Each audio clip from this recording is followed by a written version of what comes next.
옆에 있는 마차님 네. 대신에 나오신 오늘은 잠옷 입고 나왔어요. 다시 한 번 말씀드려요. 들어오셔가지고 다른 사람들 무한하게 오늘 또 마차님이 없네 유유 하시면 어떡해. 마차님 대신에 나온 우리 미스 신민 양이 계신데 그럼 난 뭐가 돼?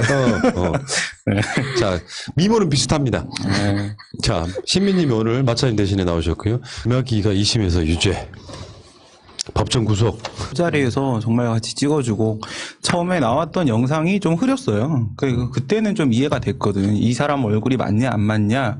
근데 그게 옆 사람이 찍어준 영상을 다른 또 핸드폰 같은 걸로 다시 찍은 거예요. 그래서 흐렸는데 경찰에서 두 번째 넘긴 거는 원본이었거든요. 그래서 확실했는데도 검찰에서는 모르겠다 이런 식으로 나왔었죠. 예. 분명히 원인은 확실한 부분이라고 생각이 들고요.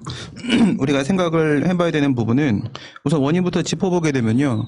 이 독극물 때문에 아질산염이라는 독극물 때문에 사망을 했다.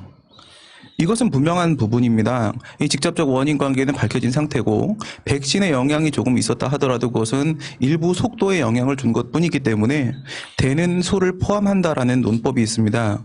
이미 사망이 결정된 상태에서 백신이 어떤 영향을 주었다 하더라도 그 백신은 사망 원인이라고 분석할 수는 없는 것이거든요. 따라서 백신과 연관성을 주장하는 것은 설명이 되지 않고요. 백신 같은 경우라고 하게 되면은 이거는 우리가 주사를 맞았기 때문에 어디서 나와야 되냐? 그 원인이 혈액에서 나와야 됩니다. 그런데 지금 이거는 음독을 했기 때문에 위에서 이 독극물이 나온 것이고 위에서 나왔다라고 하게 되면 이거는 결코 부정할 수 없는 문제인데 그런데 지금 말씀하신 대로 이 피격 공무원 때랑 마찬가지로 가족들이 계속 이 조사 결과를 인정하고 싶지 않아 하는 모습을 보이는데 이것이 과연 누구 책임이냐? 언론 책임이다 이거예요. 그래서 당시에 제가 한번 찾아봤어요. 뭐라고 언론에 나왔었는지. 이거 며칠 안 된 사건인데 독감 백신 접종 후에 숨진 고교생, 독감 백신 맞은 뒤 숨졌다. 이런 식으로 얘기해버리면은 그게 단순한 시간의 선후관계라고 볼 수가 없거든요. 그리고 이런 말까지 나와요. 정부가 주도하는 무료 독감 백신 접종 후에 사망한 고교생이다. 그러니까 의도적으로 마치 문재인 정부가 무료로 백신을 이렇게 마치게 해준 것이 국민들을 죽이기 위한 의도라는 식의 기사가 엄청 많더라고요. 지금은 선도국가의 도약이 갈림길에 있다. 그러니까 적극 재정을 해야 된다라고 하는 코로나 사태가 불러온 경제 위기, 내년 예산안은 경제에 확실한 반등을 이루는 데 초점을 두겠다 이런 거거든요. 적극 재정이라고 얘기를 하신 부분이 사실 지금의 코로나 위기, 경제 위기에 대한 부분을 충분히 반영을 하기 위해서 본 예산 기준으로 8.5%가 확장이 됐다. 적극 재정이라는 것은 당연히 양적으로도 적극적으로 재정을 운영하고 질적으로도 적극적으로 재정을 운영하겠다라는 의미가 될 수밖에 없거든요. 양적으로 확대를 한다라고 얘기했는데 이거를 이해해달라라는 의미에서 이번 추경을 포함했을 때는 0.2%밖에 확대가 안 됐기 때문에 큰 차이는 없다. 이번 추경의 문제는 내년에도 발생할 수 있기 때문에 적극적으로 대비하자 이런 얘기를 한 것 같고요. 그다음에 지금 이 한반도 문제에 대해서 종전선언은 충분히 유엔에서 얘기를 했기 때문에 이후에 평화협정 체결을 하고 평화체계로 넘어가는 부분에 대해서 더 이상 이야기할 필요는 사실 없다. 그리고 얘기하기도 시기적으로 안 맞는다. 왜? 대선이 지금 6일 남아있는 상태이기 때문에 그 부분은 구체적으로 말씀하시기 힘들었지 않았나 싶습니다. 그러니까 내년 들어오니까 피켓 들고 이게 나라냐고. 아니 지금 기다리고 있었던 거죠. 뭐라도 하나 꼬투리를 잡고 싶은데 이거에서 하나 걸린 거야. 근데 이 원내대표라는 거, 제1야당이라는 거 자체가 원내대표란 말이 솔직히 어디 있습니까? 그런 말이 아니라 원내대표가 원래는 교섭단체 대표거든요. 그냥 교섭단체 대표를 우리가 원내대표라고 이렇게 불러주는 거죠. 큰 의미가 있는 부분이 아닌데 그냥 뭐 꼬투리 하나 잡은 것 같아요. 네. 맞아요. 그런 식으로 사람들 본인이 매국하는 사람도 애국하고 있다고 생각하잖아요. 네. 특히나 특수부 검사들 같은 경우에는요. 만약에 재판에서 패소를 하잖아요. 검사가. 그럼 뭐라고 얘기하냐면 1심 재판부 보면서 저 판사가 이상한 놈이다. 이렇게 식으로 얘기를 해요. 우리가 조금 더 털어서 증거를 준비했었어야 된다. 그러니까 자기들은 진짜로 그게 유죄가 될 거라고 믿고 있는 거예요. 얘네들도 진짜로 그렇게 생각을 하고 있는 거죠. 아예 조사까지 안 한 거죠. 예. 뭔가 있잖아. 이상하죠. 요건 기소 자체도 안 했어요. 검찰에서. 다른 사람들은 동업자들 전부 다 이제 구속, 유죄 판결 나오고 구속까지 됐는데 아예 기소 자체를 안 했는데 이건 이제 의료법도 위반이지만 국민건강보험법에도 위반이 되고요. 여러 가지 형사 행정 제재가 가능합니다. 그런데 이 책임면제각서라는 게 지금 핵심이잖아요. 이 책임면제각서의 내용이 두 가지가 있어요. 하나는 이 최은순이라는 윤 총장의 장모는 이 요양원을 경영하는 데 개입하지 않았다. 이게 하나가 있고, 그 다음에 요양원 운영과 관련된 문제에 대해서는 민형사상 책임을 지지 않는다라는 내용 두 가지가 이렇게 포함이 돼 있어요. 그런데 첫 번째, 책임을 지지 않는다라는 거는 민사상, 형사상에서 형사상 지금 부분을 얘기하는 거잖아요. 이게 말이 안 되는 거예요. 우리가 잘 알고 있는 게 뭐냐면 폭행죄 이런 거 한번 생각을 해보세요. 반의사 불벌죄 이런 거 한번 생각을 해보세요. 반의사 불벌죄는 상대방의 의사에 반해서 처벌을 할 수가 없는 거예요. 그런데 지금 이 사건이 반의사 불벌죄 사건이라는 거죠. 그게 전혀 아니라는 거예요. 그러니까 국가 형벌권의 행사를 각서 한 장으로 무력화시킬 수 있다라는 게 말이 안 되고, 그러니까 검사의 법적 판단 능력 수준이 여기서 나오고 있는 거고, 두 번째 개입을 했냐 안 했냐 경영에, 이 문제는 각서를 가지고 판단할 수 있는 문제가 아니라 조사를 해봐야 되는 문제라는 거죠. 맞죠. 근데 그거마저도 심지어 위조라고 얘기를 하고 있는 거고, 공증 얘기하는데 공증이 절대적 증거가 되는 것도 아니에요. 검사라면 이게 좀 시점 되게 이상한데요. 이게 수사가 들어간 게 2015년인데 이 각서를 작성한 게 14년이에요. 지금 현재 아무 문제가 없는 상황인데 각서는 왜 작성을 했는가? 우선 거기에 대해서 합리적 의심을 가질 수밖에 없는 것이고, 누군가는 문제가 생길 거라는 걸 알고 있었다는 그러니까 거죠. 뭔가 있으니까 이런 짓을, 이건 뭔가 있다. 내가 검사라면 당연히 왜 1년에 갭이 나지? 시간차가 왜 나지? 그러면 조사를 해봐야 되는 건데 이 시간차에도 불구하고 아무런 의심을 안 했다. 이건 뭐 암기로 합격한 애들의 수준이죠. 무슨 법적 효력이 있다고 그러니까 이 사람- 변호인이라는 사람이 그런 이야기를 하냐고. 말이 신빙성이 있는 게 내가 그냥 사무실에 둔 도장을 찍은 거다 그 각서가 라는 말이 엄청 신빙성이 있죠. 왜냐하면 공증도 둘이 같이 가야 돼요. 같이 가야 되는데 그럼 이 사람 도장을 가지고 각서에 찍었으면 이걸 가지고 가서 공증을 받았을 수도 있는 거잖아요. 네. 그러니까 이 사람 난 주장이 훨씬 더 믿을 만하다. 그러니까 도장이 찍혀. 지금 이 사건에 윤석열, 그 한동훈 지난번에 나왔던 그 사람들 이렇게 가지치기 돼 있는 거 있잖아요. 사실 저는 사장님이랑 좀 달리 생각을 하는데, 왜요? 들어가서 사람이 바뀌었다. 제2사회화가 됐다. 왜냐하면 누군지는 말을 할 수 없지만은 그 가지치기에 있는 이 윤석열과 함께 이 공작을 벌였던 검사 중에 한 명이 제가 되게 친한 친구예요. 정말로 착한 애였거든요. 그런 아이가 아니었는데 지금 요즘에 이름이 자꾸 나오길래 들어가서 뭐 심지어 학교에서 저랑 같이 학생 운동을 했던 사람은 지난번에 그 양승태 대법원장 사건, 그 사건에 같이 있었던 또 판사인 거예요. 그러니까 이런 걸 보면서 원래 그랬던 사람들이 아닌데 저기 들어가서 왜 저렇게 될까라는 의문을 사실 갖고 있거든요. 좀 안타깝고. 그런데 이 문제 저는요, 이 금융업계 쪽에서는요, 어떤 대기자가 그런 얘기를 하던데, 금융업계 쪽에서는 윤석열의 마지막 카드로 원래부터 라임을 준비하고 있었대요. 그거를 자기들끼리 이미 알고 있었다는 거예요. 그래서 언제 터지냐, 라임이 언제 터지냐 이거를 기다리고 있었고, 정권을 어렵게 하는. 네, 윤석열이 자기 살기 위해서 정권을 공격하는 마지막 카드를 하나 갖고 있었는데 그게 라임이었다라고 나오더라고요. 실패로 끝나네요, 지금? 그러니까요. 그게 그래서 이때 당시에 이런 말이 나온 거예요. 이 지금 증권범죄 합동수사단 이 합수단의 폐지라는 게 여권 인사에 대한 수사를 무마하기 위해서 폐지시켰다라는 여론을 막 뿌린 거죠. 네, 여기서부터 상황이 시작이 되는 건데 이번에 김봉현이 등장하면서 여긴 여권 인사가 없다. 이렇게 되면서 모든 게 다 불거품이 돼버리는. 그러니까 처음에는 시도했죠. 그러니까 이런 것도 있을 거야. 농사롱 데리고 가서 1,000만 원어치 술을 먹여. 그걸로 끝났겠어요? 말씀하신 건 뭐냐면 1,000만 원어치 그 안에서 성매매를 했든 뭘 했든 그날 당일 놀고 끝나는 것은 아닐 것이다. 그러니까 뭔가 그 뒤에도 지속적으로 뭐 귤박스가 가든 뭐 이런 게 있을 수도 있고, 아니라면 그 가족이나 아니면 지인들을 채용을 해준다라거나 회사에 이런 식으로 해서 또 다른 관리가 그렇죠. 들어갔을 네, 것이다. 맞습니다. 네. 여기 3, 4분기 경제 성장률 플러스 1.9%. 이거는 어마어마한 뉴스죠. 1.9% 성장이 1, 4분기, 2, 4분기에서 이게 지금 기준이 바로 전분기랑 대비를 해서 가는 거거든요. 그러면 1, 4분기에서 마이너스하고 2, 4분기에서 마이너스 성장하고 역성장하다가 이 3, 4분기에서 이제 1.9%로 이제 다시 반등이 시작이 됐는데요. 네, 이제 두 가지 정도 생각을 좀 해볼 필요는 있을 것 같아요. 우선은 작년 동기 대비를 하게 되면요. 당시에 작년 3분기랑 비교를 하면 현재가 마이너스 1.3%예요. 그러니까 약간 밀린 거죠. 다른 나라는 아예 지금 뭐 난파선 수준인데 우린 마이너스 1.3이니까 거의 다시 원상 회복을 지금 시키고 있는 거예요. 그런데 여기서 좀 봐야 되는 부분은 이것을 지금 반등시킬 수 있는 핵심 동력이 뭐가 되냐면 수출이잖아요. 그러니까 외부에서 미국이나 유럽이나 얘들 같은 경우에 지금 완전 뭐 전면 봉쇄하겠다는 이러면서 이러고 있기 때문에 보복 구매로 나서면서 그것들이 우리의 수출로 연결이 됐는데 이것도 이제 끝났거든요. 그럼 이젠 어떻게 견뎌내야 될 것이냐. 결국은 내수 시장 진작밖에 없는 상태고 이런 상태에서는 뭐 세금 깎아주고 이런 게 아니라 저는 재난지원금 한 번 더 가야 된다. 한 번만?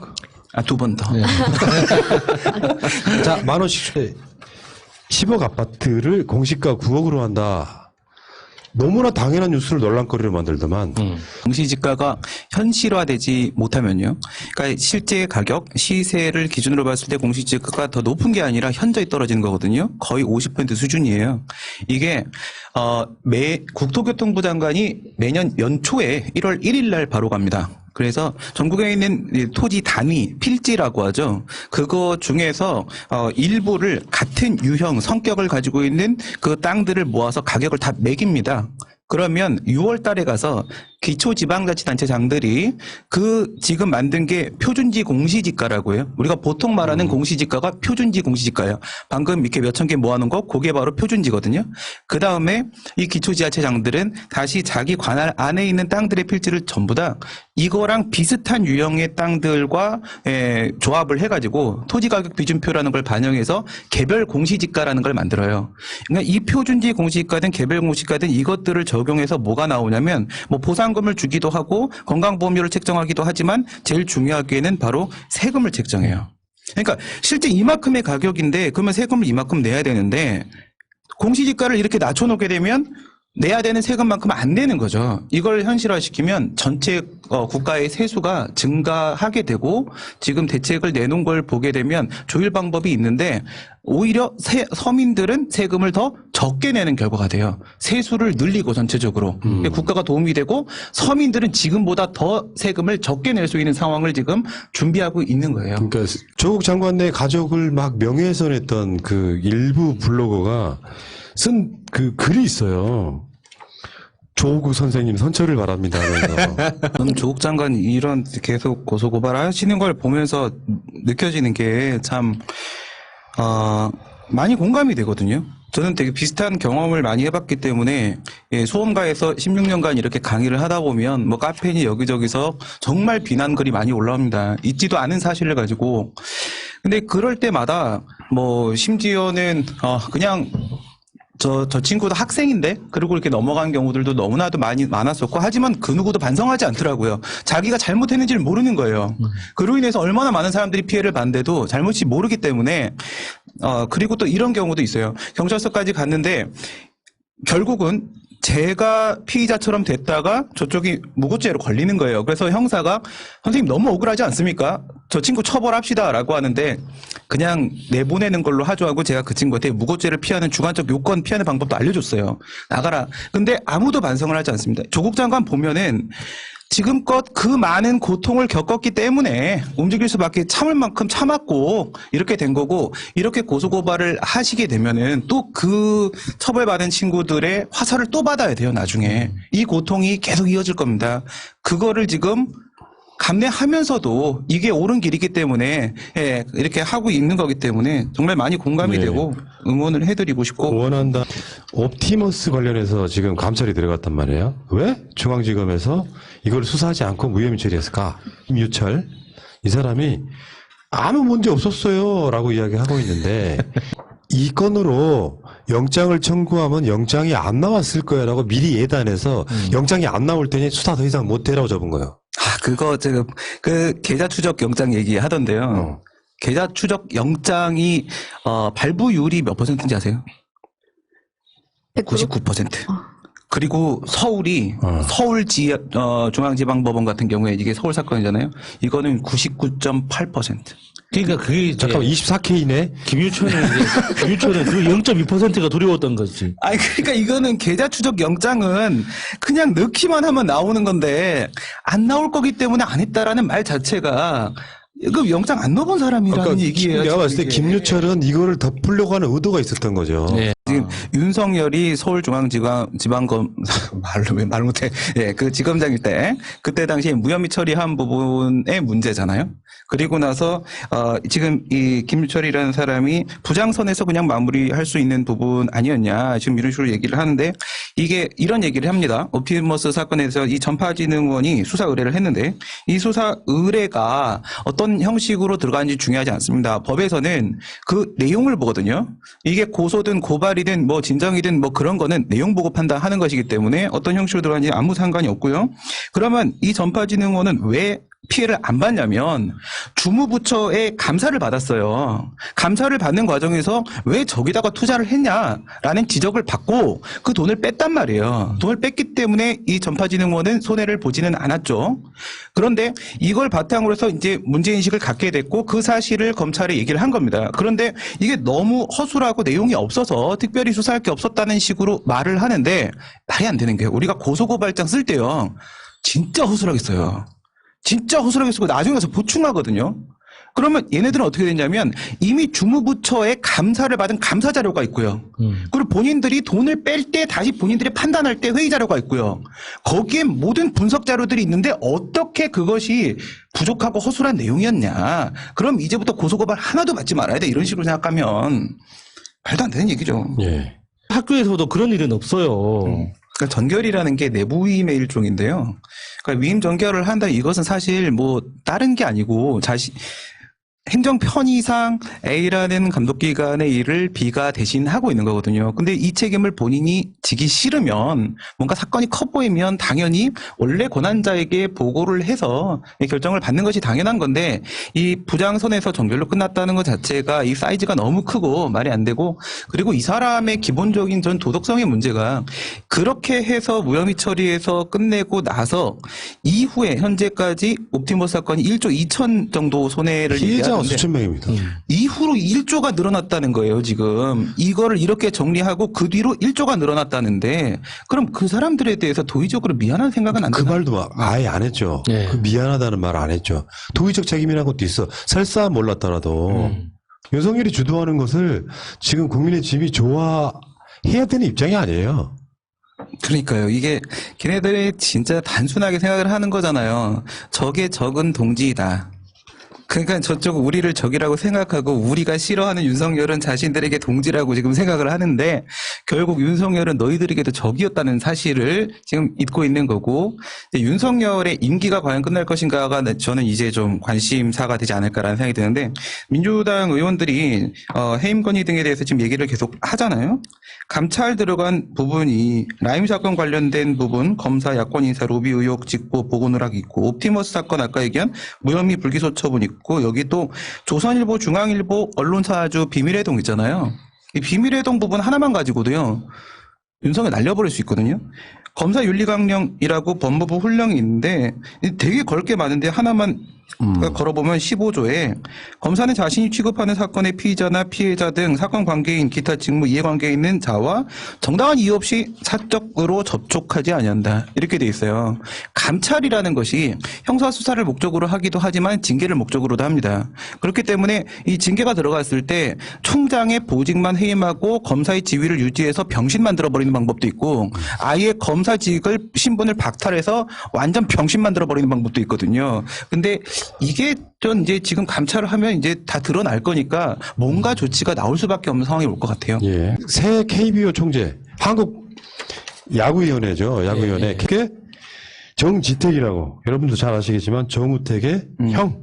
정지택이 올라가면서 그 당시에 그 자리에서 문제양 그리고 차기 대선은 보수가 가져야 된다 이런 이야기를 했다는 얘기가 지금 국정감사에서 폭로가 되면서 지금 일파만파 되고 있고요. 이게 뭐 저는 이거 뭐 그런 생각이 들었는데 그 뒤에서도 나오긴 하지만 의대 국시 관련돼서요. 그 국시 원장이 보건복지부 산하 단체의 장으로서 정부의 입장과 다른 생각을 얘기한 것은 자신의 잘못이 맞습니다라고 이렇게 고백하고 인정을 한 부분이 있습니다. 지금 이 KBO도 역시 마찬가지로 그 국시원이 보건복지부의 산하 단체라고 한다면 KBO는 문화체육관광부의 산하 단체입니다. 산하 단체로서 지원금을 받고 있기 때문에 정부에 대해서 그런 비판적인 입장을 보이는 것 자체가 올바르지 않은 행동이고 공과 사도 구별을 하지 못하는 거고 또한 규약도 어기면서 총재를 추대했다라는 부분들은 이것들은 전부 다 조사가 들어가서 그냥 공사 구별을 못한 애기 이게 아니라 조사를 들어가서 처리를 해야 될 것 같습니다. 자, 국민의힘이 지금 본격 대여 투쟁. 나씨. 그 중앙당에서 나온 지휘자가 구호를 외치면 구호에 맞춰서 이거를 좀 흔들면 약간의 짧은 동영상을 찍어요. 그래가지고 구호를 더 고쳐가지고 좋은 사진이 나왔다. 그러면은 해산입니다. 과단위 집회보다도 못하네, 이씨. 그쪽에 방법이 없어요. 아무리 생각을 해봐도 총선 끝나고 나서 이걸 정비할 수 있는 당대표감이 없어서 비대위 만들어서 김종인 데리고 들어왔는데 그 뒤로 반년이 지나도 피켓이나 들고 이런 정도의 수준이고 현재로서도 대선 주자감이 아무도 없는 상태에서 김종인 내보내고 우리야 황교안 수준의 대표가 오면 헤어 미용 퍼포먼스도 하고 금식 기도도 하고 이렇게 하면 좋긴 한데 이거는 답이 없는 것 같아요, 정말.